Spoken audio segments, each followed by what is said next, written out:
Hey SoCal, we have it all at Norm Reeves Hyundai Superstore. Super prices, super selection, and a super experience. Shop new 2025 models like the reimagined Santa Fe. Need service? Our factory certified techs get you in and out fast. Plus, drive confidently backed by America's best warranty, featuring the 10-year, 100,000-mile powertrain limited warranty and Hyundai Assurance. Your next Hyundai awaits at normreeveshyundai.com. Warranty terms and conditions available. See dealer for details.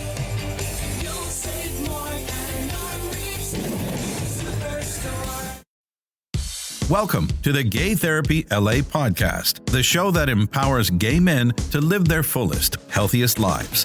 Whether you're navigating relationships, mental health, intimacy, finances, career, or personal growth, Ken Howard, a licensed clinical social worker in California, certified psychiatric social worker, and ASEC certified sex therapist, is here to guide you with over 30 years of experience specializing in gay male individuals, couples, and polycules. As the founder of GayTherapyLA.com and GayCoachingLA.com. And now, today's episode. Hi, I'm Ken Howard, and welcome to the Gay Therapy LA podcast. Today, I want to talk about Yom Kippur and gay men, finding meaning in reflection, atonement, and renewal. Every autumn, the Jewish calendar ushers in Yom Kippur, the Day of Atonement. It is traditionally a solemn day of fasting and prayer and confession and renewal, and for observant Jews, it's the holiest day of the year. For those of us outside Judaism, though, there are still universal lessons here that are worth pausing to consider. I've spoken before about a secular appreciation of Easter and rebirth, that's another episode, and a secular appreciation of Christmas, about generosity and connection. Yom Kippur, while very different in tone, offers something just as meaningful, a chance to look at ourselves honestly, to repair what can be repaired, and to step into the next season of life with a little less baggage. Reflection and taking stock. Jewish tradition calls this process Teshuvah, which literally means returning, a turning back toward integrity. In the Talmud, Teshuvah is linked with three acts: prayer, confession, and charity. But outside a religious frame, we might think of it simply as inner honesty, naming where we fell short this year, expression, acknowledging it to ourselves or others, and repair, doing something constructive in response. Psychologists and other mental health professionals sometimes call this a kind of life inventory, similar to journaling, a year-end review, or even the fearless moral inventory step in recovery programs. Whether in synagogue, in church, in therapy, or in the privacy of your own thoughts, reflection is about choosing alignment over autopilot. Apology and forgiveness. Jewish texts emphasize that Yom Kippur cannot atone for harm done to others unless we try to make amends. And that resonates far beyond religion. Social science shows that apology strengthens trust and forgiveness reduces stress and even blood pressure. And for gay men, this can hit home. Many of us carry wounds from rejection, bullying, shame, discrimination, abuse, or even outright crime. And forgiveness here is not about excusing the behavior of others in these negative ways, but it's about unburdening ourselves. On the flip side, we may have hurt others through ghosting or dishonesty or selfishness. Owning that doesn't weaken us. It strengthens our integrity. As the philosopher Hannah Arendt once wrote, forgiveness is what frees us from the irreversibility of the past. You don't need religion to understand that. Yom Kippur ends not in guilt, but in renewal. The Hebrew Bible's words, "you shall be clean," which is from Leviticus 16:30. And we know Leviticus can be problematic. It calls for the death of gay men. However, like a lot of stuff from the Bible and other kinds of sacred and secular texts, there can be good and bad. And there's a lot of bad in Leviticus and in other parts of the Bible, but there's also a lot of good too. It's kind of a mixed bag when we look at that from a biblical or ecumenical documents scholarly perspective. But you shall be clean with renewal echoes a human longing to begin again. We tend to have that.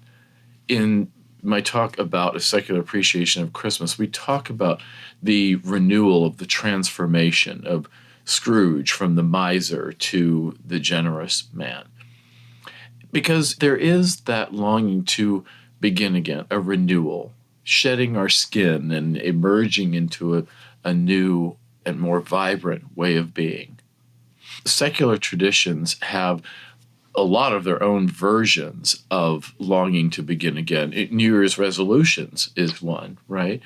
Spring cleaning, even, of course, therapy itself, which often revolves around rewriting our stories. For gay men, renewal is familiar terrain. We've reinvented ourselves after breakups or career changes or health crises or coming out or relationships.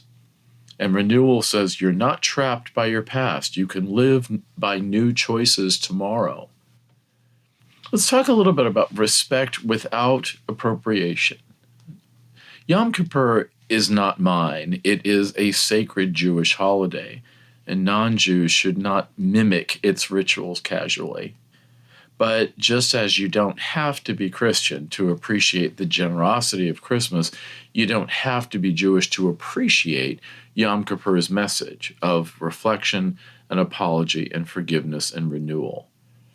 As a therapist, I often borrow useful ideas from psychology, literature, religion, not to convert anyone, but to help us live more intentionally.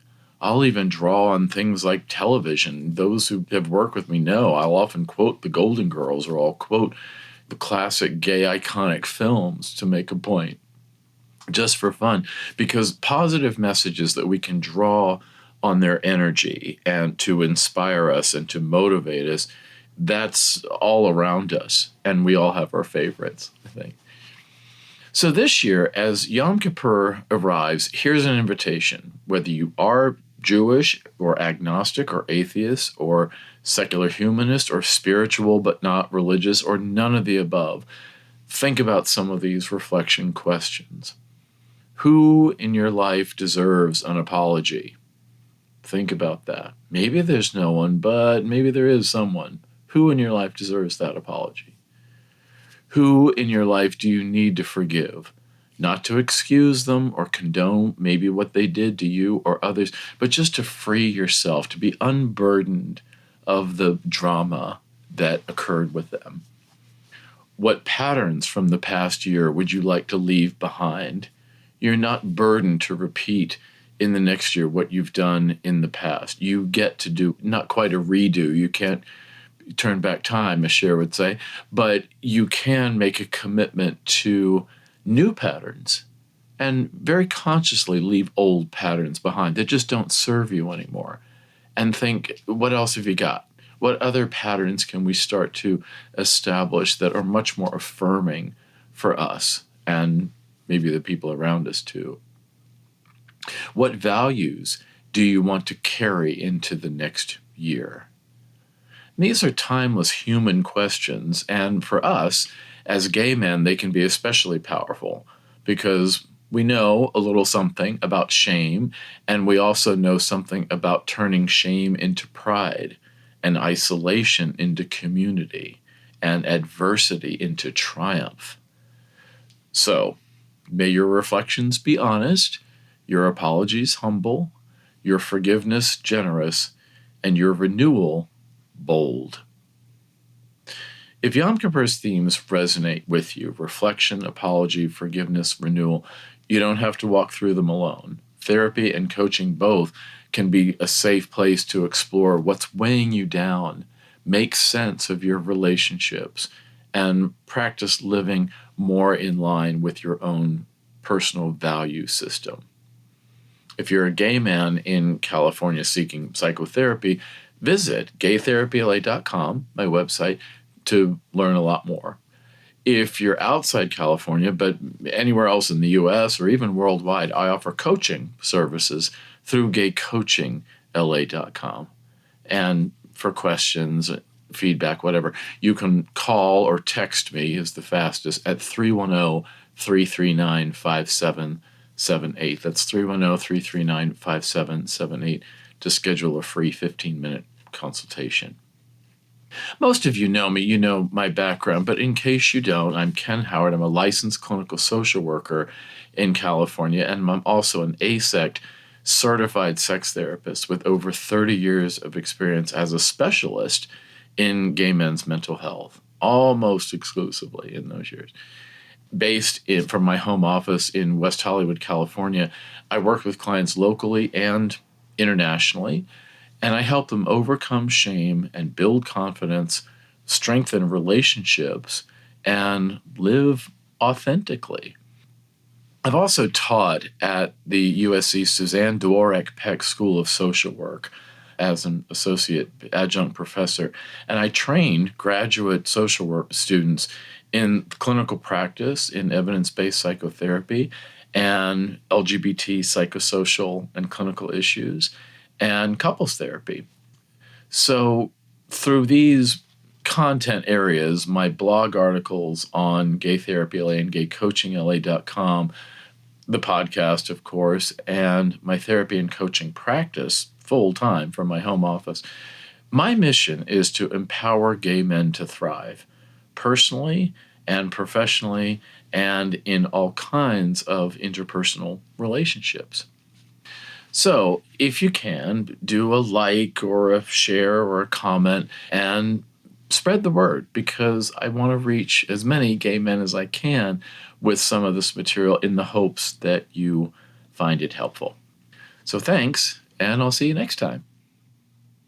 Hi, I'm Chris Gethard, and I'm very excited to tell you about Beautiful Anonymous, a podcast where I talk to random people on the phone. I tweet out a phone number, thousands of people try to call. You talk to one of them, they stay anonymous, I can't hang up, that's all the rules. I never know what's going to happen. We get serious ones. I've talked with meth dealers on their way to prison. I've talked to people who survived mass shootings. Crazy funny ones. I talked to a guy with a goose laugh, somebody who dresses up as a pirate on the weekends. I never know what's going to happen. It's a great show. Subscribe today, Beautiful Anonymous.